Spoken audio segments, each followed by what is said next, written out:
Hello दोस्तों, कैसा है आप लोग। उम्मीद करता हूँ कि अच्छे ही होंगे। तो दोस्तों, असल ज़िंदगी में प्यार करना कितना आसान है, लेकिन उसी प्यार को निभाने के लिए कितना कठिनाइयों का सामना करना पड़ता है। और ऐसे ही एक कहानी जो आज मैं आप लोग को बताने वाला है, और ये कहानी हमारे एक दोस्त ने हमें मेल करके बताया था कि वो कहानी सिर्फ एक कहानी नहीं बल्कि उनके ज़िंदगी का रियल लाइफ लव स्टोरी है। तो चलिए दोस्तों, बिना देर के हम इस कहानी का शुरुआत करते हैं।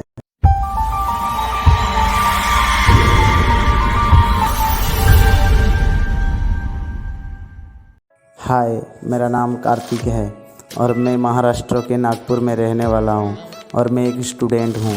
मैं मेरा पढ़ाई के लिए हैदराबाद गया था और हैदराबाद के MRL इंस्टीट्यूट ऑफ टेक्नोलॉजी में पढ़ाई कर रहा था और मुझे मेरा ही कॉलेज का एक लड़की से प्यार हो गया था। वो लड़की भी मुझे बहुत प्यार करता था। हम दोनों से बहुत खुश थे और टाइम हम फ़ोन में बातें करते थे, एक साथ घूमते थे, एक साथ बैठते थे। धीरे धीरे हमारे प्यार के बारे में कॉलेज का सारे स्टूडेंट को पता चल गया।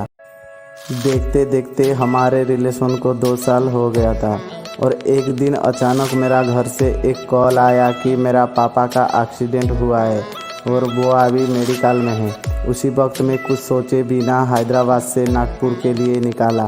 ट्रेन में जाते वक्त 4-5 लोग मेरा पास आया और मेरा पास वाले सीट में बैठा। ट्रेन चलने लगा और पहुंच गई दूसरे दिन सुबह 8 बजे सेवाग्राम जंक्शन में।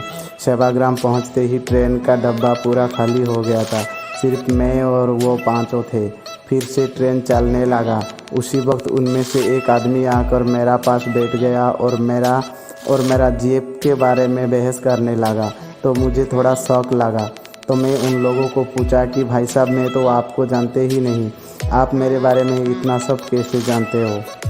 तो वो मुझे कहने लगा कि तुम्हारे गर्लफ्रेंड को भूल जाओ, वो तुम्हारे लायक नहीं है। जानते भी हो वो लड़की कौन है? वो हैदराबाद के एक बहुत बड़ा बिजनेसमैन का एकलौता बेटी है। उसे भूल जाओगे तो तुम्हारे लिए ही अच्छे होगा। उसके बाद में उन लोगों को बोला कि मैं उसे प्यार किया है, उसका परिवार या उसका दौलत को नहीं, इसीलिए उसे भूल जाना मेरे लिए नामुमकिन है। उसके बाद वो 5 आके मुझे बोला कि क्या सच में तुम उस लड़की को भूलना नहीं चाहते हो? तो मैंने बोला ना, मेरे लिए इस जन्म में तो ये पॉसिबल नहीं है। उसके बाद वो 5 मुझ पर हमला करने लगा और मुझे बेरहमी से बहुत मारा और मेरा हाथ पैर बांध के ट्रेन का एक टॉयलेट में छोड़ दिया। जब ट्रेन अगले स्टेशन में पहुंचा तो कुछ लोग ट्रेन में बैठा और एक लड़का टॉयलेट के लिए आया और मुझे देखा और ट्रेन का और 2 आदमी को बुलाया और मुझे बाहर निकाला।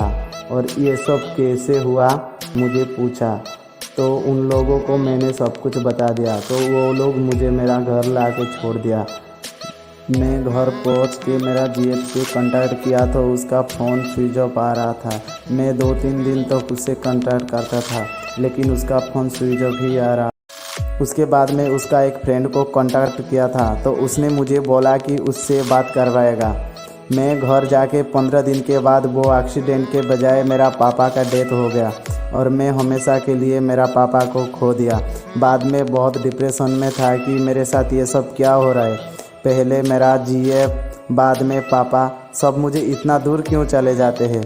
मैं इतना बदनसीब इंसान हूँ क्या? ऐसे सोच के रहता था। और एक दिन मेरा पास एक कॉल आया। वो कॉल उसका फ्रेंड का था। उसका फ्रेंड मुझे मेरा जेब से बात करवाया। तो मेरा जेब बहुत रोता था, मुझसे बात ही नहीं कर पाता था और रोते रोते मुझे बताया कि मुझ पर जो हमला हुआ था वो उसका पापा ने किया था। मेरा पापा का एक्सीडेंट कोई एक्सीडेंट नहीं था, बल्कि उसका पापा ने करवाया था, क्योंकि वो हमारा प्यार को उनको मंजूर नहीं था। क्योंकि मैं एक हिंदू लड़का और वो एक मुस्लिम लड़की था और मैं एक मिडिल क्लास फैमिली से और वो एक रिच फैमिली का था, इसीलिए उसका पापा ने ये सब करवाया। और मेरा जीएफ का शादी करवाने के लिए जा रहा था। ये सब जब मेरा जीएफ को पता चला तो वो सुसाइड करने के लिए पॉइजन पी लिया था और 5 दिन मेडिकल में रहने के बाद घर आया था। इसीलिए उनका दोस्त उससे मिलने के लिए गया था और मुझसे कॉल करके बात करवाया। मेरा जीएफ मुझे बोला कि वो शादी करेगा तो सिर्फ मुझसे ही करेगा, उसके लिए उसका जान ही चले ना जाए क्यों। और वो बहुत रोते रोते मुझे बोल रहा है कि हैदराबाद आके मुझे ले जाओ, उसका शादी को अभी और 4 महीना बाकी है, किसी भी हाल में उसे लेके आने के लिए बोल रहा है। तो भाई आप ही बताइए कि अभी मुझे क्या करना चाहिए। क्या मैं उस लड़की को हैदराबाद से लेके आऊँगा? अगर ले भी आऊँगा तो क्या मैं उस लड़की के साथ खुश रह पाऊँगा? उसके बाद उसका पापा क्या चुप बैठेगा? ये सब सवाल मेरा मन में उठ रहा है और मैं भी उसके बगैर जी नहीं पाऊँगा। तो भाई आप ही मुझे बताइए कि इस हाल में मुझे क्या करना चाहिए।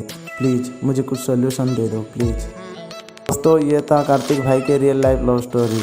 आप क्या सोच रहे हैं हमें कमेंट करके ज़रूर बताना कि अभी कार्तिक भाई को क्या करना चाहिए और क्या नहीं करना चाहिए, क्योंकि आपका छोटा सा एक कमेंट किसी का ज़िंदगी बदल सकता है। अगर आप भी हमारे इस चैनल में अपना लव स्टोरी देना चाहते हो तो हमें मेल कीजिए, डिस्क्रिप्शन में लिंक है।